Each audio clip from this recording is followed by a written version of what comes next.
do të shkojmë në një lidhje direkte me Bruna Kërçykun, e cila do të na shpjegoj se sa e vështirë mbetet situata në disa akse. Të përshëndes Bruna, kam lexuar e dëgjuar se mungon borpastruesja, mungon hedhja e kripës e të tjerë me radhë. Më thuaj ti se si është.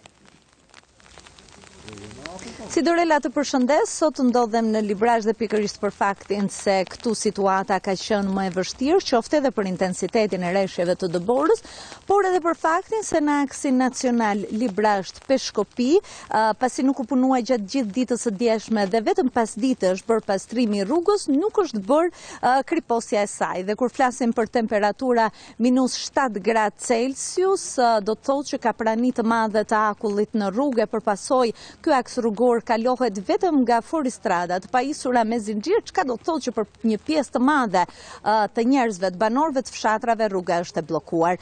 Disa fshatra të thellë, gjithashtu të Gramshit, Lenie, Kukur, situata paraqitet edhe atje e vështirë, kalohet vetëm me zinxhir me foristrada rrugët e këtyre fshatrave, trashësia e dëborës i ka kaluar 40 cm, është qetësuar disi sepse është punuar gjatë gjithë natës, por edhe për faktin që ka pasur më pak intensitet të rreshjeve të dëborës.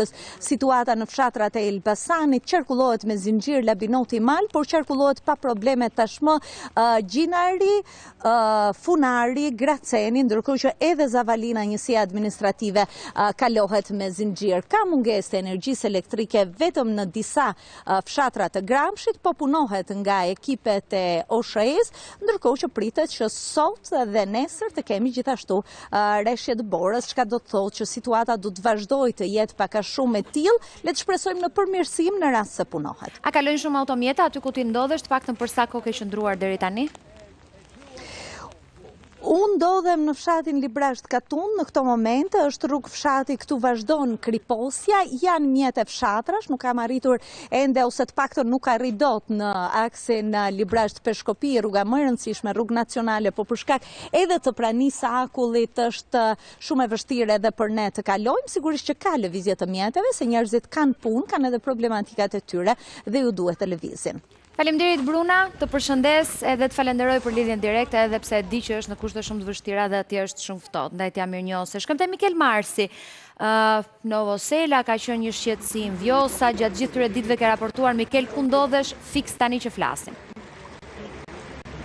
Si Dorela, të përshëndes, në fakt ndodhem te nënkalimi i fshatit Xhan, është një nënkalimi i cili lidh 5 fshatra të njësisë administrative në Novosel, të cilat janë të bllokuara nga mbrëmja e djeshme deri në këto momente, dhe siç duket asme, si Dorela, edhe forcat e armatosura që janë duke kaluar, niveli i ujit është gati në 1,20 cm dhe kjo zonë lidh 4 fshatra, pra fshatin Bisham, fshatin Dëllënj, Relisuf dhe Poro, ndërkohë që ka janë banorë të cilët janë të detyruar. Pyeti pak, Mikel, pyeti pak. Kaluat, përshëndetje.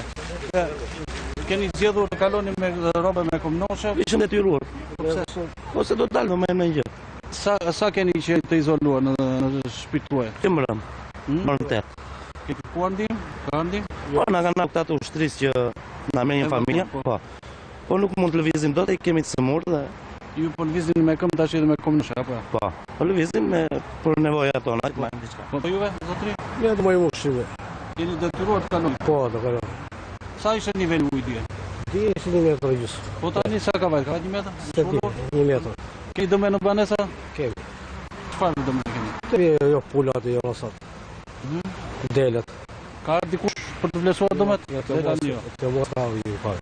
Okej. Atëherë si Dorela, kemi dhe banorë të tjerë të cilët kanë pasur dëme ose janë ata që kërkojnë dhe të kalojnë rrugën për të kaluar në fshatrat dhe në banesat e tyre.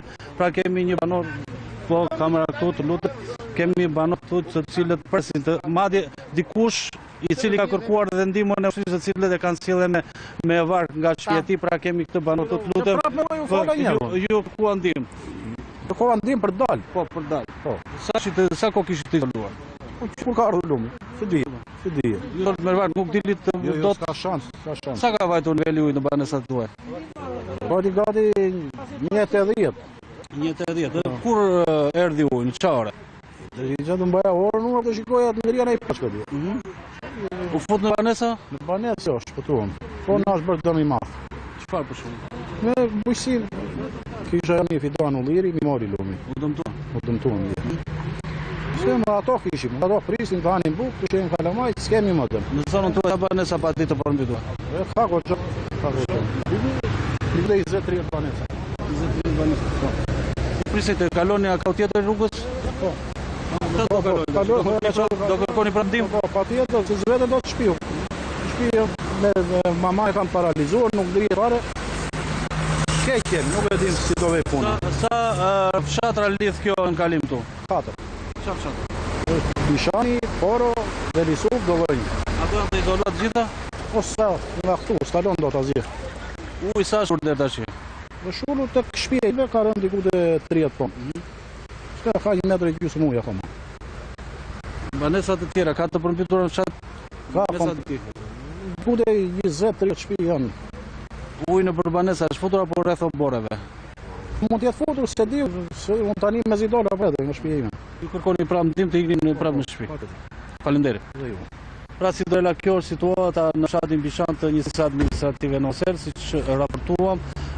Fati mirë është, lajmi mirë është që nivelli vjosës ka rënë nga 9.4 që arriti më mirë djeshme në këto momente që flasim, nivelli vjosës ka vajtur në 8.1 metra dhe nuk përbën më rrezik për banorët apo për tokat e tyre, ndërkohë që prurjet vjojnë t'jenë dhe uji është duke u larguar, ndërkohë dëm e kemi pasur banesa, banorët dhe familjarët ankohen, kërkojnë ndihmë nga shteti për ushqim për kafshët, pasi sipas tyre uji që ka deportuar në për toka apo në për stane ka marrë ushqimin e kafshëve. Në banesa të cilat janë mbuluar nga uji në disa zona të Vlorës, qoftë kjo në fshatra apo po ashtu edhe në zona të tjera, janë rikthyer në shtëpitë e tyre tani që uji po tërhiqet apo vijojnë të qëndrojnë në qendra sociale? Mi ka një shkëputje me Mikelin. Për pak çaste do rikthehemi edhe një herë tjetër te Mikeli. Ndaj kujdesemi që të jetë okay, sepse dua t'i bëj edhe 2-3 pyetje të tjera. Shkojmë te Brigilda Deda, e cila edhe ditën e djeshme faktikisht ishte zhvendosur në Adriatik, kam përshtypjen dhe sot atje ndodhet. Brigilda, mirëdita.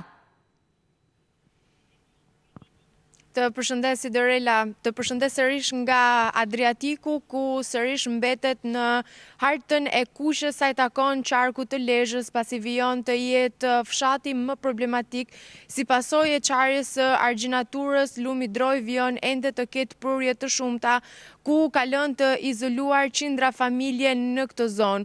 Unë në fakt jo pa qëllim jam vendosur larg ujë ditën e sotme, pasi tashmë prej një jave, vendi ku unë jam pozicionuar, duhet themi se është vend qëndrimi i një prej banorëve të fshatit, pasi ai ka vendosur që të mos largohet nga banesa e tij për shkak të baktive, ku siç duken edhe nga pamjet është kjo pjesa mbrapa ku janë baktit e Aleksandrit, i cili do të na tregoj më tepër në lidhje me këtë situatë që tashmë më tha që jeni prej një jave, apo? Tash një javë vjen këtu, s'kena kam me shku, kam lënë baktit, as ku kush vjen me pa asnjë gjë, as ushqim për baktit s'ka që ti lanë ditë në asnjë jashtë, më bën, të ne këtu. Ti roj që mos i vjellin ti, ç'ka më bën. Po temperaturat në fakt kanë qenë të ulta, shi ka patur. To ka vot. Shumë më qëndru, me çadësh aty, ti po baktit që mos i vjellin. S'kem ç'a të bëjmë. Po banorët e shtëpisë pjesën tjetër? Mbata mamin e babin e kam shkruar që e kam qenë të shtëpia e gjyshet, ku të njerëz tjerë lagje tjetër më këtë nuj më në shtëpi. Se pedë vetë ujtin të shtëpia, ç'a më thon. Cilat kanë qenë problemet që ju kanë shkaktuar këtë përmbytje? Ma shumë ushqimi baktive dhe baktit. Edhe plus edhe pullet e të cafë, më kanë cafkajet, ç'a më bën. Shpres Zoti, ç'a më bën. Sa mund t'jetë pak a shumë për llogaritja e dëmit që ju shkaktuan? Tre kavaletet jam me borën, paten 1000 dëngje borë ka vetëm një kavalet. Janë 3 kavaletat. Paten ushqimi baktive. As vjen kush me na pa asnjë gjë. Ç'a më bën? Ju tha që ju kanë ngordhur dhe baktit. Kanë thënë edhe 10 atje, po vjen kush me pa hiç. Thotë na kanë ndorë kërplagë thotë ka ndorë bashkia, aty jep dom. Di ç'a më bën më tepër. S'kemi kam shku komu plas. Kemi ngel shpresë Zoti ç'a më bën. Pranë banesës tuaj më tha që ka dhe banesat e tjera, ne u afruam, por ishte e pamundur për shkak të lartësisë. Sa shkon lartësia e ujit? Ma ne me shku të banesës shko ujtë deri këtu. Deri brez. 1 metër. 1 metër sa shko vetëm ujti. S'kem ç'a më bën. Kena ngel sot ditë natë i bakti që mos i vjedhin, mos i hanin edhe çakajt.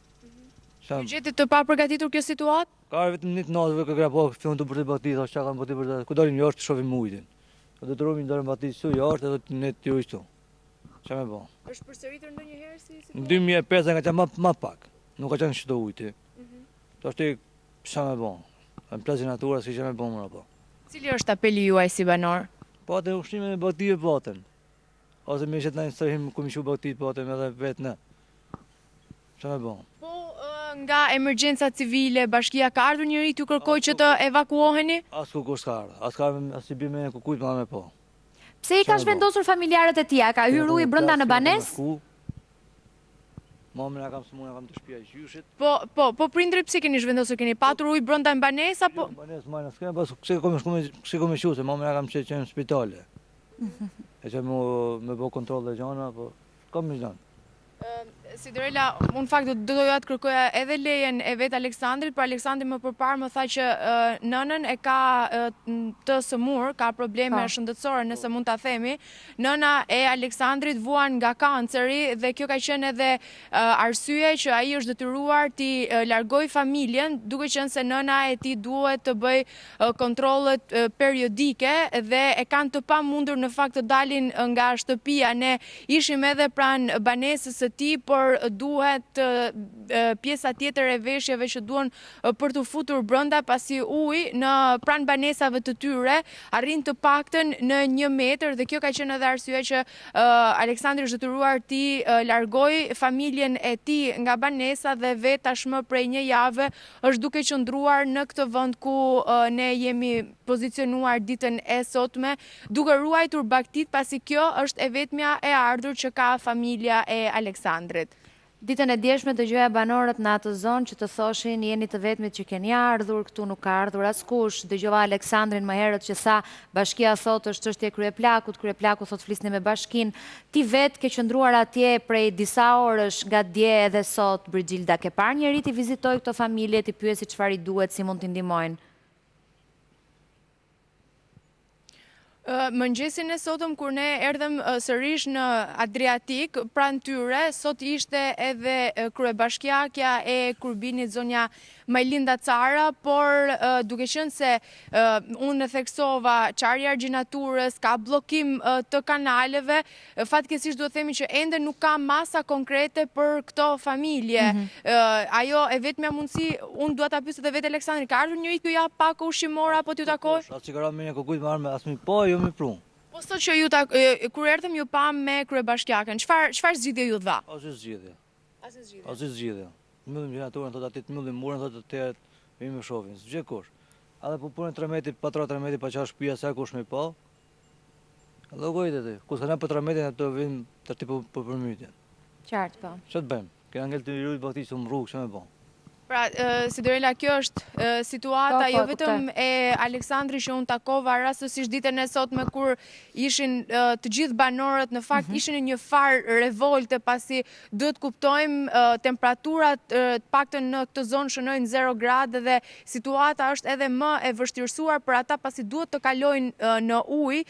Uji ka arritur të paktën në 1 metër në rrugën kryesore të këtyre banorëve dhe me sa duket ditën e sotme sërish jemi të vetmit ne që ju kemi dhënë pak shpresë, ndoshta duke i dëgjuar, por unë do të kërkoja në fakt që të vinin, t'i dëgjonin, t'i ndihmonin, edhe rasti si Aleksandri që më tregoi që bakti që ai është duke ruajtur tashmë prej 1 jave, pasi zona ku ne sot jemi pozicionuar ka më shumë ditë që është nën pushtetin e ujit, janë e vetmja e ardhur për familjen e tij, e ndërkaq në anën tjetër ka nënën e tij të sëmur.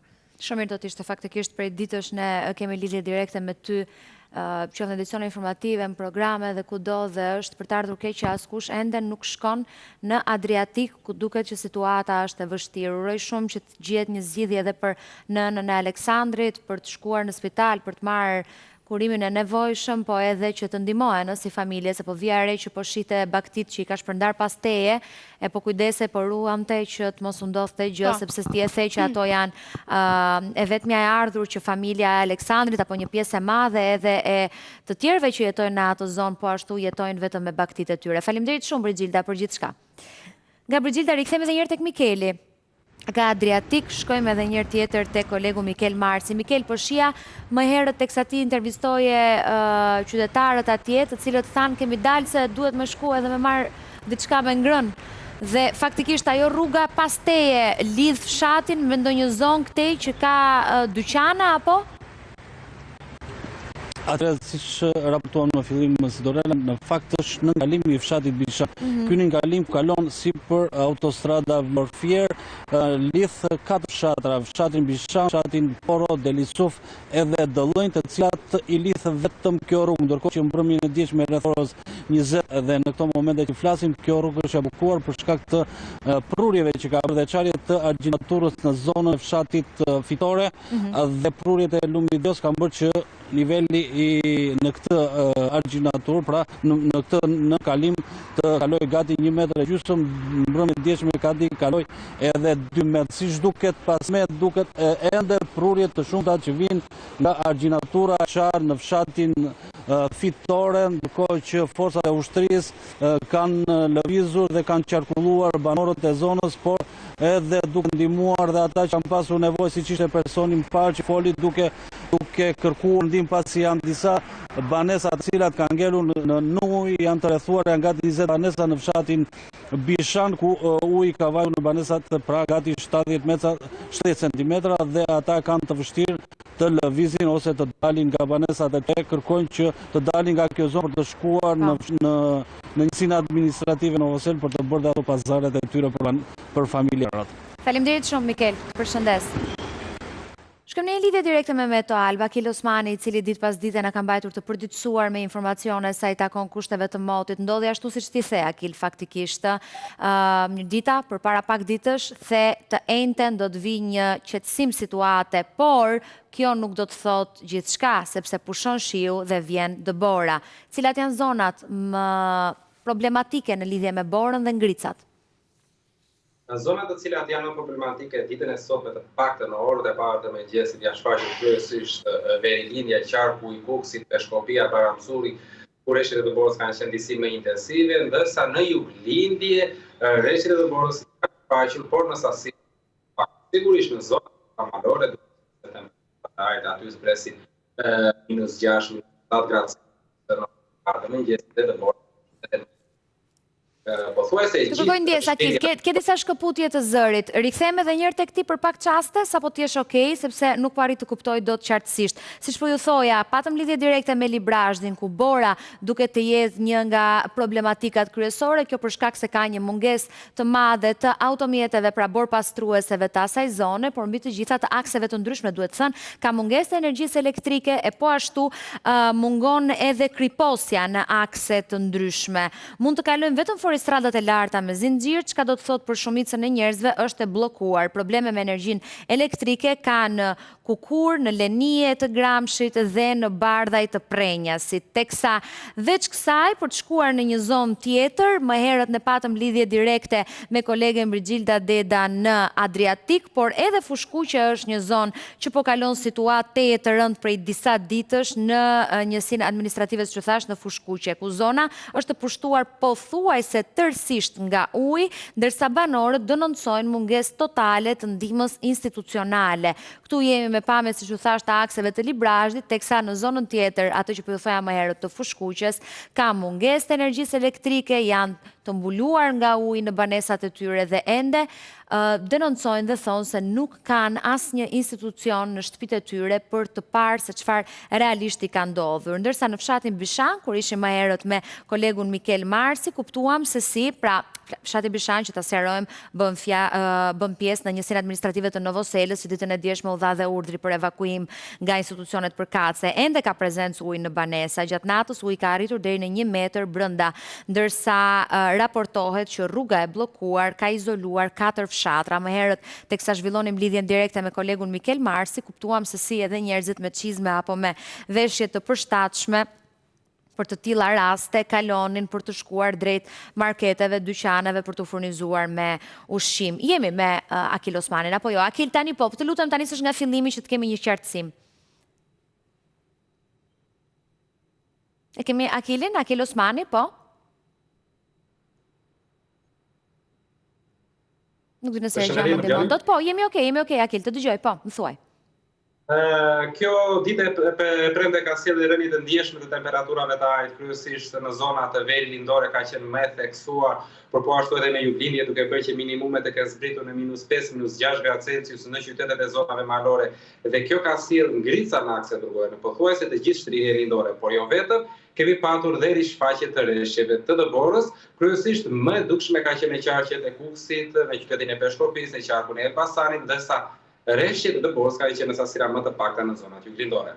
Por, edhe pse kemi patur të ndërprerje të rreshjeve, për fat të mirë që zgjat paktën deri rreth orëve të pasdites, parashikohet që sërish gjatë orëve të mbrëmjes dhe dita e shtunë të sjellë rreshje intensive, kryesisht sikilin do të jenë prezente në zonat veri perëndimore, duke prekur këtu qarkun e Shkodrës, qyteti i Lezhës, sërish do të ketë prezente rrebeshjet e shiut për gjatë ditës së shtunë, por jo vetëm, edhe pjesa tjetër e territorit pritet që të paktën deri ditën e dielor të parë të mëngjesit urtësira perëndimore të jetë mbi zotrimin e rreshjeve të shiut, ndërsa në zonat malore do të kemi rishfaqje sërish të rreshjeve të dëborës, do të jenë sasira më të konsiderueshme, kryesisht veri lindja do të ketë më të dukshme rreshjet e dëborës, por jo vetëm, do të kemi edhe ngricat në akse rrugore duke afruar shumë pranë qyteteve të zonës ulët, pasi temperaturat e ajrit ditën e diel, por jo vetëm, edhe ditën e hënë do të zbresin shumë gradë nën zero. Pra do të kemi minimume të cilat afrohen shumë pra -10 gradë Celsius në qytetet e zonës malore, duke përfshirë këtu Kukësi, Peshkopia, por edhe Seka në juglindje, edhe në urtësirën perëndimore do të kemi rënje të ndjeshme të temperaturave të ajrit, duke bërë që ditën e hënë në orët e parë të mëngjesit vejat minimale të luhaten nga -2 gradë Celsius në urtësirën perëndimore dhe në bijën bregdetare rreth 2 apo 3 gradë Celsius. Do të kemi po themi 3 ditë të cilat do të jenë problematike për territorin shqiptar. Shtuar këtu edhe problematikën e parametrit të erës për të gjitha të cilën do duan të kenë lundrime në det, do të jetë një shumë e fortë me një shpejtësi që shkon edhe mbi 80 km/h. Pra do të jetë një fundjavë e cila nuk është e favorshme për territorin shqiptar. Nuk është e favorshme si fundjavë, ti fole për rënje drastike të temperaturave, erëra të forta dhe dëbor, po a do të jenë problem për këto qytete që kemi ndjekur gjatë gjithë këtyre ditëve edhe bashkë në lidhje direkte, shirat, pra përmbytjet masive që kemi diskutuar deri tani? Në fakt, çdo pikë shiu që momentalisht do të bjerë në territorin shqiptar, sigurisht do ta thellojë problematikën për sa i përket përmbytjeve në territor. Kjo vjen edhe si pasojë e rrebeshjeve të konsiderueshme që pritet i kemi prezente për gjatë mbrëmjes së ditës së sotme dhe kryesisht ditën e shtunë, duke futur këtu Shkodrën, Lezhën, po ashtu Durrësi, një pjesë e kryeqytetit do të ketë rrebeshje intensive, kështu që mund të shtohet problematika për sa i përket vëshimeve në ujë, por jo vetëm, edhe në zonat jugore, duke qenë se të paktën deri në orët e pasdites së ditës së shtunë do t'i kemi prezente rrebeshjet e shiut, duhet patur kujdes pasi rreziku vijon për sa i përket përmbytjeve në territorin shqiptar, të paktën në urtësirën perëndimore. Zonat malore pastaj do të kenë problematikën e ngricave në akset rrugore dhe por jo vetëm, edhe dëborët mund të ketë zona të cilat në skajnë verior të ketë edhe izolim për sa i përket dëborës, pasi duke qenë se do të kemi një rënje të theksuar të temperaturave të ajrit. Kemi prezente edhe rreshjet në zonat e malore do të jenë kryesisht rreshje dëbore. Falenderoj shumë. Po, përfundoje. Ka sinjale për fat të mirë që nga dita e hënë dhe të paktën deri ditën e njëjtë. E hëna pas mesdite kam përshtypjen, se the që në orët e para të ditës së hënë do kishte temperatura shumë të ulta. Temperaturat e ulta do të vijojnë edhe për gjatë ditës së martë, por kemi përmirësim për sa i përket rreshjeve në pasditën e ditës së diel dhe të paktën deri ditën e njëjtë kemi ndërprerje të rreshjeve dhe për fat të mirë përmirësohet situata për sa i përket përmbytjeve në territorin shqiptar. Qartë, faleminderit shumë, Akil, ty edhe gjithë kolegëve të tu që faktikisht na keni mbajtur të përditësuar me të gjithë informacionet. Në lidhje me kushtet e motit, sot është mbajtur një mbledhje nga ana e kryeministrit Edi Rama. Faktikisht do doja të përshëndesja në këto çaste Ilirian Hasanaj, i cili është drejtori i Qendrës së Mbrojtjes Civile për rajonin e Jugut. Faleminderit shumë për kohën tuaj sot, mirëdita. Mirëdita, faleminderit juve. E di që jeni i ngarkuar, e di që jeni në krye të detyrës dhe e di që ka shumë problematika ku duhet jeni sot. Por për të gjithë ata që na ndjekin dhe ndodhen në zona të vështira, çfarë do i thoshit në këtë moment? Rreziku me gjithë se ka kaluar, kjo nuk do të thotë që duhet të shkujdesen. Pra, në këto zona që janë prekur nga përmbytje, ujë po tërhiqet nga oborret, kapanesa, lumi vjosa po tërhiqet në shtratin e vet. Dhe gjitha fshatrat që ka pasur deri tani ujë, po stabilizohen.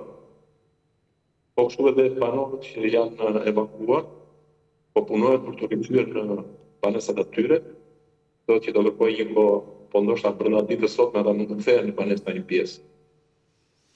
Nga mbledhja që u mbajt sot me kryeministrin Edi Rama, në çfarë konkluzionesh u dol dhe cila është ndihma që do të jepet apo ndonjë lloj plani që u bë nga takimi? Të lutem edhe një Po, patjetër, ta përsërisun pyetjen. Nga mbledhja që bët me kryeministrin Edi Rama, çfarë plani doli nga takimi, çfarë hapash do ndiqet, çfarë do bëhet në ditët në vijim? Unë jam në teren edhe nuk kam qenë pjesë. Jo, po ka përshtypjen keni informacion, prandaj u pyes. Por në bazë të informacionit që na ka dhënë dhe porosej që na ka dhënë nga qendra, tani jemi në fazën akoma kalimtare të stabilizimit të situatës, pra të largohet uji nga banesat, nga oborët e banesave, të lirohet të gjitha të bërë të kalueshme. Pastaj është faza e dytë e verifikimit, procesi i cili do të kërkoj pak kohë, është një proces që realizohet nga bashkitë përkatëse, në zona të përmbytura, siç bashkia e Fierit, bashkia e Vlorës, po kështu edhe për problemet e bashkisë së Gjeokastrës, e cila dhe ka qenë në këtë proces të kësaj fatkesie të ndodhur. Cilat janë zonat që do të keni vëmendjen më të madhe në ditët në vijim? Ju dhe drejtoria që ju përfaqësoni, ja? Zona e Mifolit, Njësia administrative e Mifolit, po kështu edhe zona e Ferasit në Fier, pra pjesa e parë ishte Vlorë, pjesa e dytë është Ferasi, pastaj vazhdon gjithë fshata Meat, Cerveni, edhe gjithë zonat janë prekur nga dalja e lumit Viosës. Po kështu është edhe Gjirokastra, qyteti i Gjirokastrës, i cili dhe ajo u prek nga përmbytjet dhe nga dalja e inerteve nga projekt që ju futu qytetit për mes. E kuptoj qartë. Edhe përpara se t'ju falenderoj, drejtor, dua t'ju bëj një pyetje. A ishim ne të papërgatitur për këtë situatë? A ishte shiu më shumë se çka ndodhur vite më përpara? Pra çfarë ndodhi këtë herë? Nga eksperienca që kam në këtë punë, kryesorja ishte që rreshtet e shiut me intensitet të lartë ranë për një kohë shumë të shkurtër. Dhe çfarëdo përgatitje që mund të ishte, prap do ndodhte një gjë. Unë po krahasoj Viosën, e cila arriti në kuotat maksimale ku s'ka arritur në tjetër, dhe nuk pati çfarë të arginaturës, por niveli i ujit arriti në nivelin maksimal të arginaturës dhe filloi të rrifte në pjesë tjetër, e cila nuk ishte parashikuar. Këto janë mësime për të ardhmen për të korrigjuar atje ku ishin flikat e tokta. Po kështu Gjirokastra përfshi nga një përmbytye pa parashikuar, prej të shumë në qytet dhe bashkë ato sollën nga shtatet e mare për shkak të tjerësisë sollën shumë inerte, dhe pjesa e madhe e dëmeve u shkaktuan nga inerte, si sollën ujrat. Kuptoj. Nuk ka pasur asnjë informacion për gjithë këto inerte, se ka vite që kanë qenë aty, kanë përshtypjen, se ka ndodhur 2-3 vitet e fundit, ndaj pyes. Këtë do ta bëjmë vlerësimin specialistë tani në qetësimin e situatës. Dhe çfarë detyra do të saktojnë për të ardhmen, në vendosur prita, duke pastruar kanalet në mirë, diçka e tillë, do situata duhet dhe do sillen patjetër mësim për të ardhmen. Afërsisht në vlerë monetare, sa mund të jetë dëmi shkaktuar në zonën, në rajonin e jugut që ju mbuloni? Unë nuk di të them një shqiptar se këtë vlerësim do ta bëj bashkia, por nuk ka pasur këtë të konsiderueshme.